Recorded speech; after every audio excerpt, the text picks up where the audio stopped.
જય માતાજી મિત્રો આપ બધાએ ઇતિહાસને જાણતા હશો, ઇતિહાસ વાંચતા હશો, વાંચ્યો હશે ઘણો. એમાં સોમનાથ, આપણા સૌરાષ્ટ્રનું સોમનાથ, એના વિશે ઘણા બધા ઇતિહાસકારો લખ્યો છે. સંશોધકો જે છે એમણે લખ્યો છે.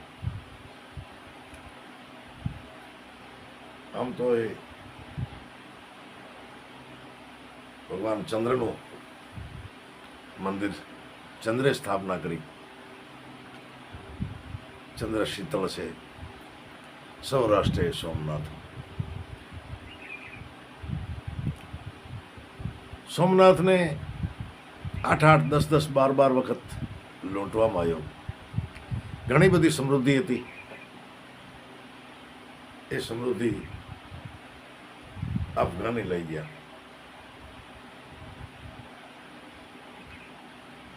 એ આપણી સનાતનની દ્રષ્ટિએ એ મોહમ્મદ ગઝનીએ અન્યાય કર્યો. સોમનાથ ભગવાન સોમૈયાનાથને લૂંટ્યા. હજારો હત્યાઓ થઈ, કતલેઆમ થયા. કંઈક શૂરવીર અમીરજી ગોહિલ જેવા નવલોહિયા વીરગતિને પ્રાપ્ત થયા. આપણા ધર્મ બચાવવાની કોશિશ કરી. પણ કોઈ ઇતિહાસકારોએ એવો નથી લખ્યો કે આપણી ક્યાં ભૂલ થઈ. આપણી ભૂલ એ સોમનાથમાં ખરી, જેનો દંડ આ મંદિરે ભોગવ્યો, પ્રજાએ ભોગવ્યો, કંઈક બ્રાહ્મણોએ ભોગવ્યો, કંઈક ક્ષત્રિયોએ ભોગવ્યો. આપણી ભૂલ મારી દ્રષ્ટિએ એ ભગવાનને જે ભેટ સોગાદો, હીરા જવેરાત, માણેક, ચાંદી, સોન આજે ધરતા આવે, એની તિજોરીઓ ભરાય. કારણ કે ઘણે દિવસે ઘણું થાય. અને એ બીજા ધર્મના બાદશાહ હોય, જ્યારે આવી જાહો જલાલીની વાતો સાંભળે એટલે લૂંટ માટે આકર્ષાય. કારણ કે એમના ધર્મમાં મસ્જિદમાં ક્યાંય સોનું, હીરા જવેરાત રાખવાની કોઈ જરૂર નથી, મનાઈ જ છે. એટલે મસ્જિદમાં જાઓ શું મળે? કાંઈ ન મળે. પાણીનો એક કુંજો હોય ને ટાંકો હોય ને 2 માટલા હોય વજુ કરવાનું, બીજું કાંઈ ન હોય. મને વાત યાદ અત્યારે સારું આવી છે કે આ 10-20 દિવસથી અયોધ્યાપુરીમાં ભગવાન રામ જન્મસ્થાનમાં જ્યાં અબજો રૂપિયાના ગોટાળા થાય. ખરેખર આપણે હિન્દુ ધર્મ આ મંદિરોમાં જે ચડાવો છે એટલે આવા ગોટાળા થાય, આવા ભ્રષ્ટાચાર થાય. કેટલી સરકારે મહેનત કરી, કેટલાય બલિદાન દીધા એ મંદિર બનાવવા માટે. અને બલિદાન દીધા પછીના પરિણામ તમે જુઓ ને, સરકારે બદનામ. કારણ કે આ ભ્રષ્ટાચાર વહીવટદારો કરતા હોય, દુનિયા અત્યારે સરકાર ઉપર માછલાતો હોય. ખરેખર આપણે ધર્મમાં એવો હોય કે ભગવાનના દર્શન કરવા આવો તો 5 ફૂલ, 11 ફૂલ, 21 ફૂલ, જેવી જેની શ્રદ્ધા, 101 ફૂલ આ ભગવાનને ચડાવી, પગે લાગી અને નીકળી જાઓ તો આવા ભ્રષ્ટાચારીઓને આવો મોકો મળે કાંઈ? આ પૂજારીઓ, વહીવટકર્તાઓ એના મોટા મોટા પેટ ભરે, માણસોના પરસેવાની કમાણી, આ ઈંટો બીટોન કેટલો બધો આપ્યો હતો, આ ઉપડી ગયો. એવો જ હતો આ સોમનાથમાં.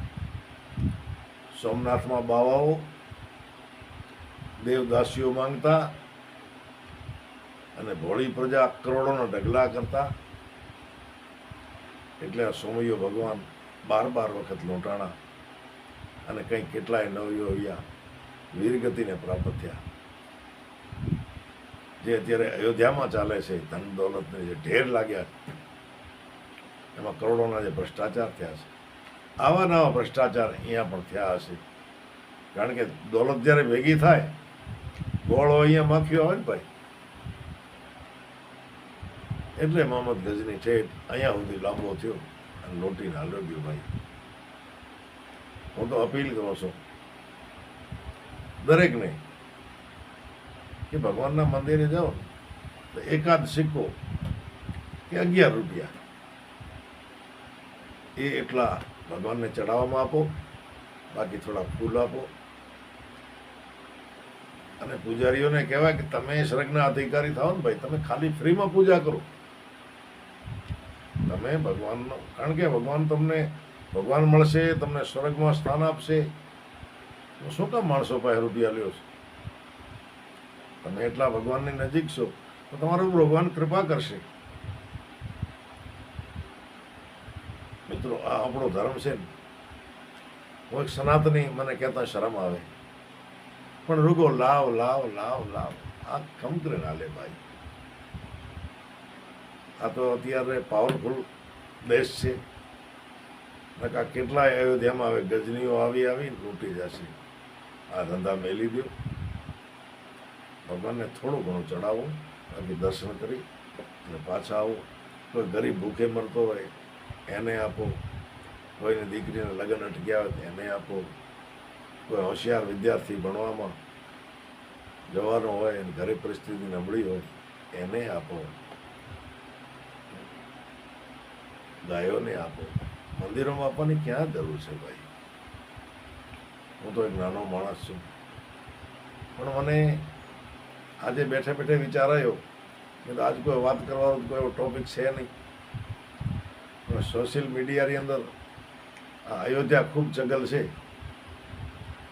તો જેવી રીતે સોમનાથ લૂંટાણો હતો, એ આની આ પરિસ્થિતિ હતી. કરોડોની ઢેર જ્યારે થઈ ગયા તેથી સોમનાથ લૂંટાણો.